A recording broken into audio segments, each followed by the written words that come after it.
So Den, could you just introduce yourself and where you're from, please, for us? Yeah, sure. I'm Den Bannister. I live here in the village. Lived here for 16 years now. Had a long career in the military, so obviously I had a lot of interest in this particular topic. And I'm also a member of the Local History Society. Fantastic.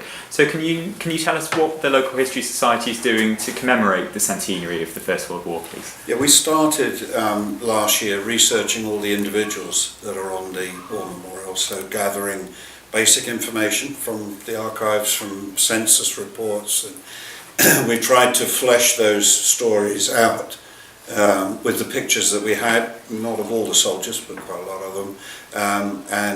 As Rhys said earlier, some of the families still live in the village, and people have come forward with photographs and information that we couldn't have really found anywhere else.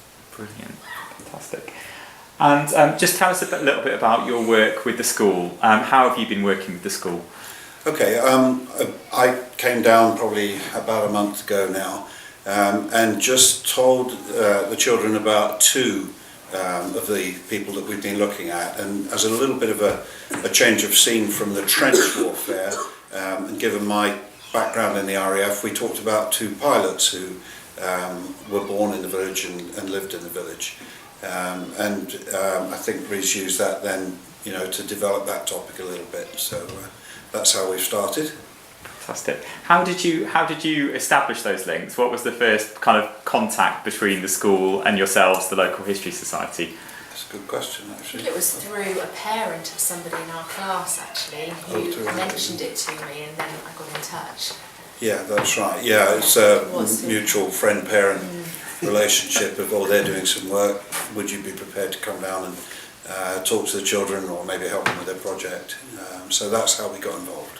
Fantastic. And what have been the most rewarding parts of working with the school, of that partnership with the school? Well, these guys. Obviously the enthusiasm that the kids have got for the topic, I think is more than enough reward for coming down and talking about it. And I think, as Rhys said earlier, it's really helped us to feel part of the whole community, because we're looking at pictures of houses that really don't look a lot different now than they did 100 years ago, and the people who lived in those houses came to this school, worked in the fields and in the local community.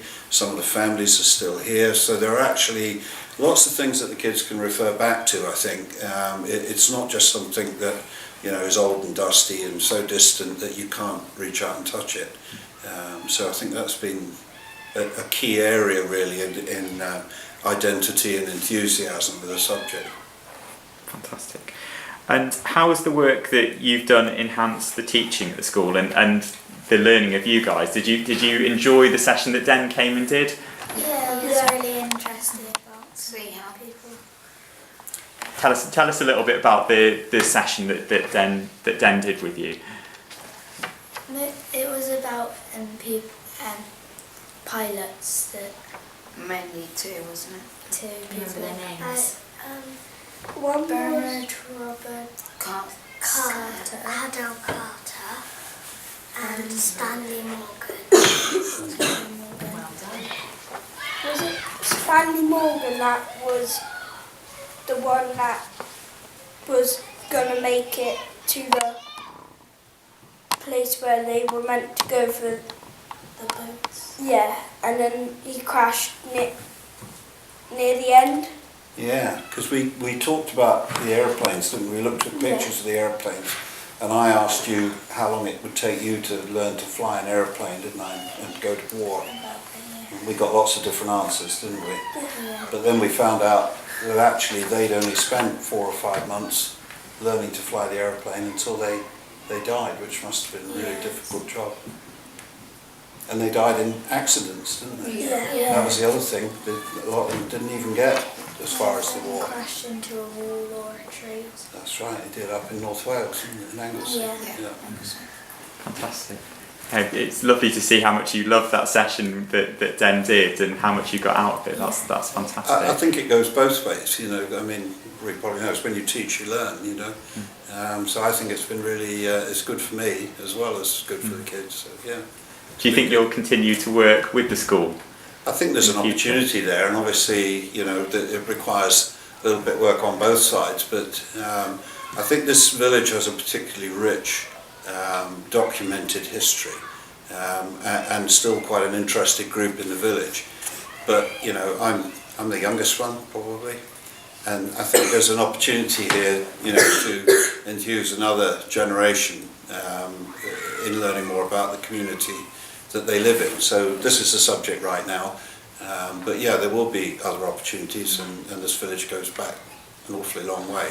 So yeah, I hope it will. I think there's benefits for both. And what would you say to other local history societies that are thinking about working with their local school, be it with World War I material or with other material?